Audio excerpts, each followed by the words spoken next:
Я Регіна Маяковська, і я українка. I'm Regina Mayakovska and I'm a Ukrainian. How do you feel?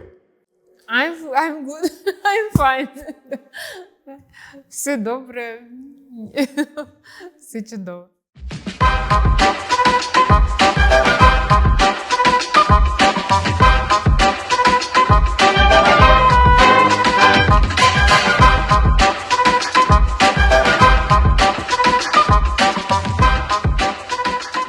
Tell me your first childhood memory about being a black girl. Ну, в цілому я себе не... Honestly, I never saw myself as black or different in that way, at least not until people started pointing it out. Because, when you're born and grow up here, you just see yourself as a person, until some person points it out in kindergarten or whatever tells you you're different. That's how it was for me, until I didn't perceive myself as different at all. Can you tell me why you felt that you were different from the others? Ну, я думаю, що може... I guess it's just about different hair or skin color, but I remember, for example, in the kindergarten, before school, where we spent a lot of our time, I never felt different there. It wasn't until school when other kids would say things about me being different, point fingers, or even tease me, to that point that I noticed that. At home, it never came out. I also have a twin sister, and we grew up with all the kids from the community. We were friends with everyone, and we all really got along in the kindergarten, so I totally didn't feel different. But school, that's where someone would say something hurtful. When you're little, you don't feel it until you do. Your father is from Nigeria, right? I don't know... Ну, ой, я... It's this really strange story. Mom said his father was from some African country, though I don't know exactly which one. His mother and father met somewhere on the territory of Armenia or Georgia. The whole thing is just a little peculiar. They identified him as a person from Armenia, but there was some African ancestry there. Mom only found out about it after my sister and I were born. She started wondering, will the kids look a little different? Honestly, I don't know. Maybe Mom didn't tell the whole story, or maybe the truth was just too tangled. She never liked talking about it. Did your mother ever talk to you about your father? Ні, ну, щось розповідала. She told me little things, like maybe we inherited his delicate features, things along these lines. But honestly, out of principle, she never really liked talking about him. I think she was a little hurt, waiting for some kind of action from him before we started first grade. From what she said, she kind of expected, at least something, a sign that he thinks of us. Like, he knew we existed, right? But we never saw him. I don't even know if they actually spoke. Did you have other siblings, like sisters, brothers? Так, в мене є сестра. I have two sisters. One's my twin, and the other one is much younger. We're 10 years apart. My twin and I share the same father, but our younger sister has a different dad. So, yeah, two sisters, one twin, and one younger. You know what's interesting? I'm curious about your experience with Black culture as a child, because in America, we have images about Black people, Black cinema, and everything in America. Were you ever curious about your Black identity, not only for yourself, but also Black identity in America, Europe, etc.? Насправді, відверто ні, тому що... Honestly, no. If anything, we were steeped in Ukrainian culture. We'd wear traditional costumes, sing folk songs in a band, all of that. But anything African? First off, there was nowhere to learn about it. And our family never really encouraged that side. It just wasn't part of the conversation. It wasn't a focus.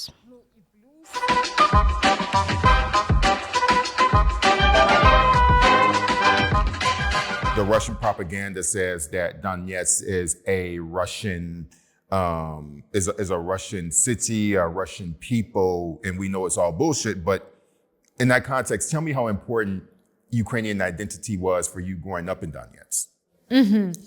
Ну, насправді так, і це Honestly, не тільки it's the whole Russian narrative, you know? Even some people in Ukraine used to believe that nonsense. Oh, in Donetsk, no one speaks Ukrainian. I remember in 2015, when I was already in Kyiv working at a modeling agency, we were doing a shoot, and there were two Ukrainian-speaking people on the team who stood out. They kept talking to me in Russian, assuming I didn't understand Ukrainian while speaking Ukrainian amongst themselves. When I finally said, hey, I do know Ukrainian, they switched, but like, why? They're from Ukraine, but they thought I wouldn't know my own language? Так, і у нас, і вдома, наскільки я пам'ятаю. Honestly, at home, as far as I remember, we had books by Ukrainian writers. This was the 1980s, you know, before Ukraine's independence. We had Ukrainian fairy tales, like The Magic Flower of the Carpathia. Mom even read them to us in Russian at first, because we didn't know Ukrainian yet. We didn't speak it at home. But later, when we were 8 or 9, Mom started buying us Ukrainian books. The Adventures of Tom Sawyer in Ukrainian, Ostap Vishny's works, all that was on our shelves even before 1991. In school, we learned Ukrainian like everyone else. All the schools in Donetsk were in Ukrainian by 1991. Our school was Russian-speaking, but after independence, just like everywhere in Ukraine, subjects switched to Ukrainian. We ended up studying more Ukrainian than Russian. Ну і я ж згадувала цей барвінок. Our Barvinok ensemble, we performed in it during elementary school. Our teacher was from Western Ukraine. She'd come to work in Donetsk. In her classroom, where she taught, she painted Ukrainian motifs by hand. We'd seen there and we loved it. That's where our connection to Ukrainian culture really grew. My identity is Ukrainian, through and through, because that's what I was steeped in from childhood.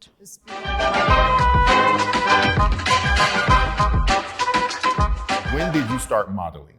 Ой, в 2006 році.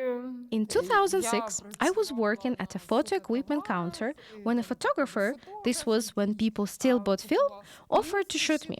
I wasn't immediately interested. Honestly, it was more of my sister's thing. She wanted to get her kid into modeling school. When we brought the child's photos in, they said, "You've got potential too." So we decided to do a joint photo shoot and submit those photos to a modeling agency. The agency eventually sent a job offer, and that's how I started working in the industry. So, yeah, I was working at a photography store. I met the photographer. This is going back to when digital cameras were only starting to emerge. He would come in and buy film, and that's how my sister saw his work. Then the connection to the agency happened, and when they needed somebody like me, they reached out. Did you ever think that you would be a model? No. No. Apart from the times I stood in front of the mirror when I was little, with the microphone and pretended that I was some kind of an actress or a singer, but on any serious level, it wasn't something I even imagined happening. I forgot to ask you one important question that a lot of Black women in America would want to know. As a child, did your mother have any trouble styling your hair? Окей. А запитання дуже цікаве для американців, тому що зазвичай люди, вони які в Америці це дуже важлива проблема, також у вас. Ваша мама, вона коли виросли, їй було важко зробити що з вашим волоссям, ну типу як розчесати, там його зачепити, заколоть, що там з волоссям ще роблять. Так, я Терелу надсилала фотографії. I sent some photos to Terrell. Our hair in all of them was, well, super short. Like 3 centimeters maximum, 2 even. And when it became 2.5, it would be cut short again. That's how it was my whole childhood until the age of 10. Mom kept it so short because our hair was hard for her to comb. But when we turned 10, my sister and I begged her to stop cutting it. We'll take care of it ourselves, we said. So you had to learn how to style your hair yourself. Так, що ми самі там. We experimented a lot. Our hair always stuck straight up. Mom would comb it upwards, and we hated it. We wanted long, flowing hair like everyone else. We didn't even consider wearing it an afro back then. We didn't like the idea of this sphere of hair on our heads. But we tried to flatten it, keep it down for a week until we washed it, and poof, right back to standing up. We had to train ourselves for years to be able to do our hair really. Trial and errors. Там ми тиждень ходимо, розчісуємо, воно лежить. So you know your hair was never designed to be down, right?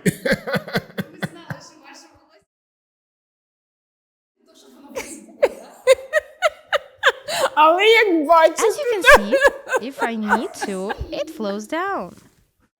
I'm just curious. We're going to move on to the next phase about the war, but I'm just curious. Now that you're older in your 40s now, do you have? How do you feel about yourself right now? Like you're definitely a Ukrainian woman, but like, do you also see that? You know, how do you reflect on like your hair and like, okay, do you embrace more of your African identity? I'm just curious about how you think about those things now versus when you were a child. Так, я, звісно, українка, тому що я росла в цій культурі. Well, of course, I'm aware that I have African features, but I'm Ukrainian because I grew up in this culture. I own a mirror. But even when I spoke to Alice Juravel, she said I fit the term Afro-Ukrainian, and I am Ukrainian just with African roots. But mostly, I'm Ukrainian maybe because my family never connected me to African culture as a kid. They didn't cultivate it. If anything, they downplayed it. My mom, she probably did the right thing in all honesty, but she always stressed, you are as Ukrainian as anyone with dark brows and brown eyes. No emphasis on my African side, none at all.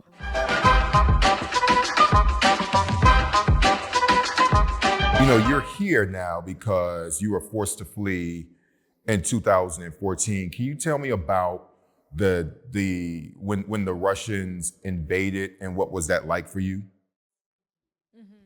I lived in Donetsk until 2014 and left as soon as the war began. For me, the war started on May 26, 2014, when they seized Donetsk airport. Back then, everyone thought it was just the airport. It'll blow over, they said. No one imagined what would happen next. But soon, fighting spread across Donetsk Oblast. They entered from Slavyansk. Але, там, спочатку всі думали, що... I can't recall exact dates now, but by early July 2014, Russian soldiers entered Donetsk itself. І я навіть пам'ятаю, як я їду на роботу, і по дорозі...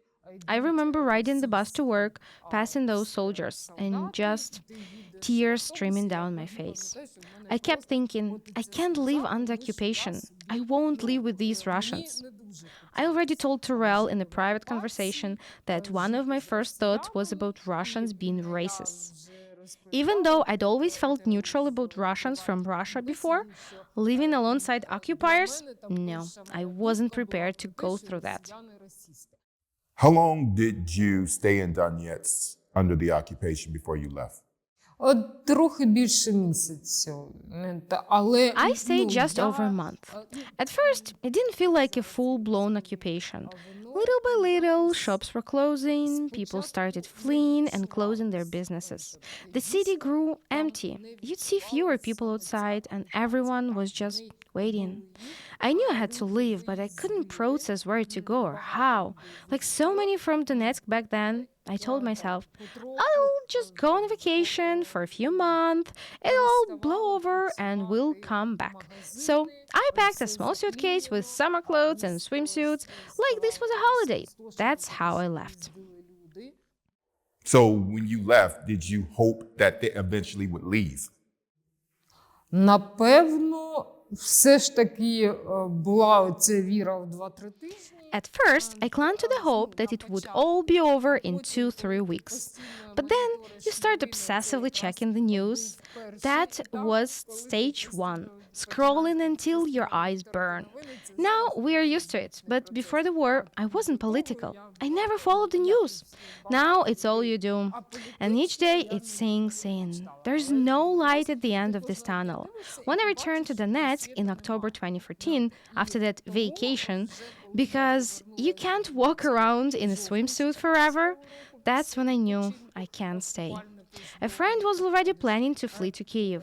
She said, if you're not planning to stay in Donetsk, at least come to Kyiv. So I did. I left. Can you tell us how difficult it is to be internally displaced? Because you're displaced, but most people don't understand what that means. So as a Ukrainian that was forced to leave Donetsk and move to Kyiv, how difficult was that for you? Для мене I care less about the city itself. It will forever live in my memory. It's still the place from my childhood. Yet I haven't gone back once. But those people, how do they perceive Ukrainians or Russians now? Do they even care? That's what I can't stop asking myself. For me, well, I'll start by saying I never even considered leaving Donetsk. I had a peaceful life there, but the war changed everything. I left because it was hard. We all remember 2014. Back then, people didn't want to rent homes to those fleeing from the East. They blamed us, as if everyone from the East supported the war. But we were just ordinary people. Sure, some supported this war who wanted to stay with the Russians, but they didn't leave Donetsk because life suited them fine. The ones who didn't want that, we moved to Kyiv, Lviv, other Ukrainian cities. But even there, landlords hesitated to rent to us. And get this, in 2022, when the full-scale war started, friends of mine here in Kyiv were evicted from their apartment. The landlord said, "You're from the East, so you're to blame." Very questionable, right?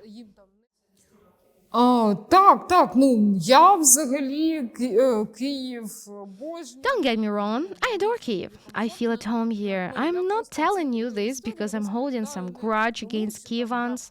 This wasn't just my story, it was universal. Wherever you fled, Kharkiv, any city, locals wouldn't rent to us. If they did, they charged more than for others. In 2022, oh my God, suddenly so many conditions for people from the East.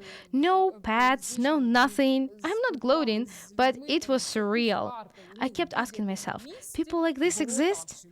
Meanwhile, abroad, Ukrainian refugees complained, "We don't want to live there. We want to be near the sea or in a city center." Excuse me? Be grateful they're sheltering you for free. Your own compatriots rejected you. But foreigners are supposed to cater to your comfort by the sea? Outrageous. Do you think that Russia could ever live peacefully with Ukraine?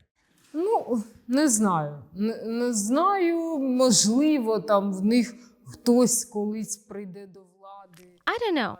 Maybe someday they'll get a leader who's more adequately sane, with a European mindset, not imperialistic. Maybe they'll finally say, "This is madness. This scrap of land, let's just forget it and live like normal people." But let's be real, this would only happen if they had a different president. Did you ever interact with any of the Russian soldiers? No, not at all actually, thanks God.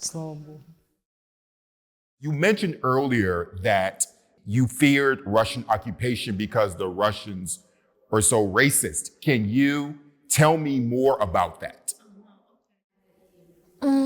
Мені здається, я на особистому досвіді. Well, in my personal experience, I don't know. But it seems like you just need to look at their stuff. Films, what they post online, what they talk about. Just listen to how they treat national minorities living in their own country. Take people from Buryatia, for example. To Russians, they're third-class citizens. And that's exactly how they treat Ukrainians too. What are we even talking about? It's obvious. After years of observing them. You see it in their culture, their cinema. It's everywhere. You know what's coming next and how they view everyone who isn't them. What do you say to people who claim that what's happening in your native Donetsk as a civil war between Ukrainians? There's a lot of propaganda that says that. And what is your response as somebody who is born and raised in Donetsk? Ну так, ну звісно, я це чула, але я і сама... Of course, I'd heard about it, but I saw it with my own eyes. I left Donetsk in August, returned in October, and I saw what had changed. These weren't the people who used to live in Donetsk. They were different. You could even tell by their faces. It's different blood, it's different heritage. And what I mean is, you could see they were not Ukrainians. Those were people who came from Russia, same as how they brought Russians to Crimea and occupied it. They just came to live in the places of those who'd fled and resettled from Russia. Even the soldiers I saw, those were Russian soldiers, not locals dressed in uniforms. That's delusional. They were Russian soldiers.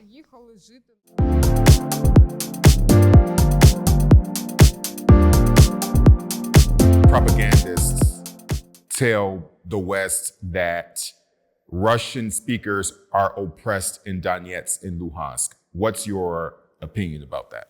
Насправді в мене взагалі ця думка, я пам'ятаю... Okay, we're about to get very truthful here. In 2014, when I saw it all happening, I was in shock. I didn't understand where this propaganda was coming from. None of it was real. No one oppressed anyone over language in Donetsk. Everyone just spoke whatever language they wanted. Even in professional work environments, most people still spoke Russian. At work, I'd get an email in Ukrainian, reply it in Russian, and no one cared. Same in Donetsk. People knew Ukrainian, but, nobody was questioning anyone over language. We'd communicated in Russian for a million years without issues. Where did this problem even come from? No one suppressed anyone. Who invented this? The problem didn't exist until someone made it up.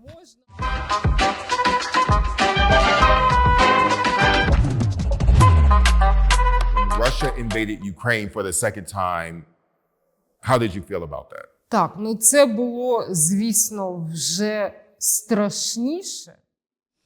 It was really scary, of course. Back then, in 2014, it was the first time I'd felt fear like that.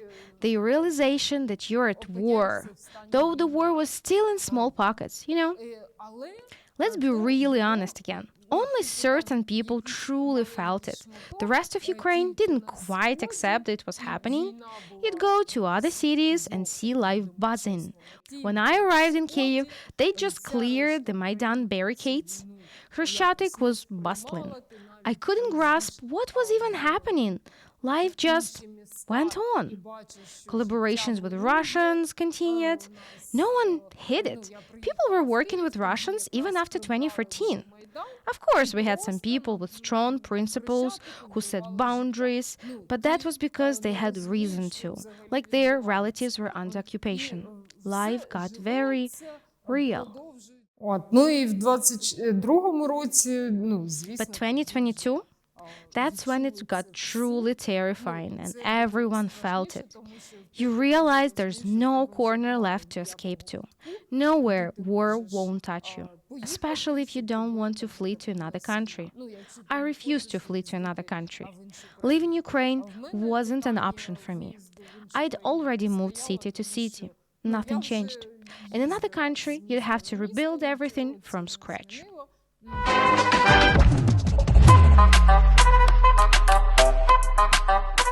We're 3 years into this war, and many leaders in the West are saying that Ukraine should negotiate a peace deal with Russia. How do you feel about that?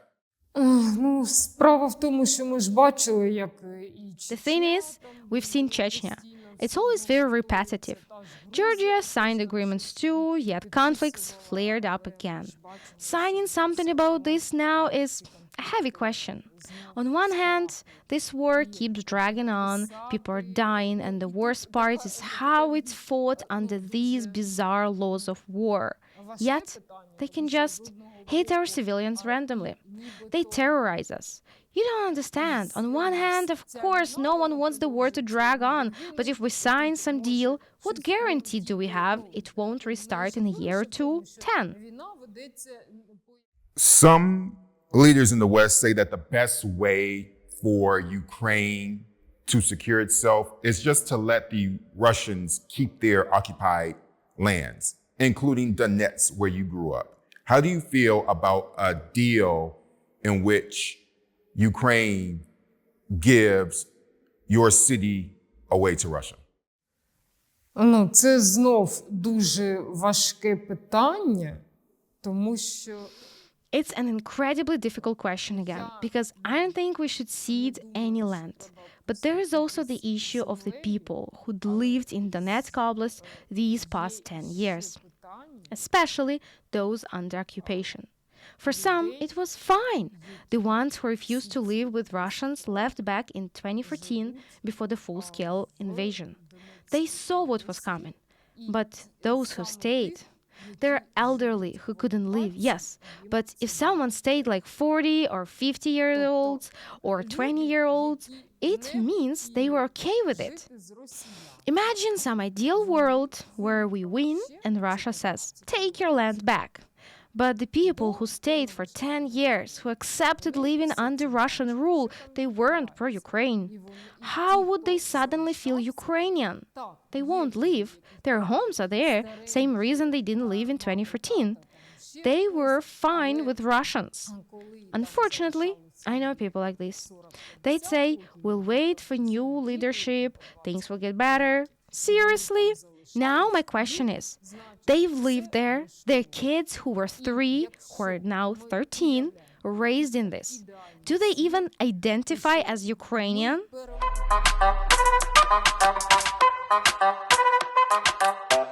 Outside of this war, who are you and how do you enjoy your time even though there's a war going on? Is it your modeling or what? Так, поза межами війни я... Outside of war, I'm quite a creative person. I'm fascinated by what's happening in creative circles.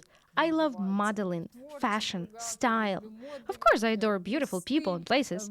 Even now, during the war, when you're just trying to balance survival and living, my girlfriends and I go once or twice a week to paint or do photo shoots.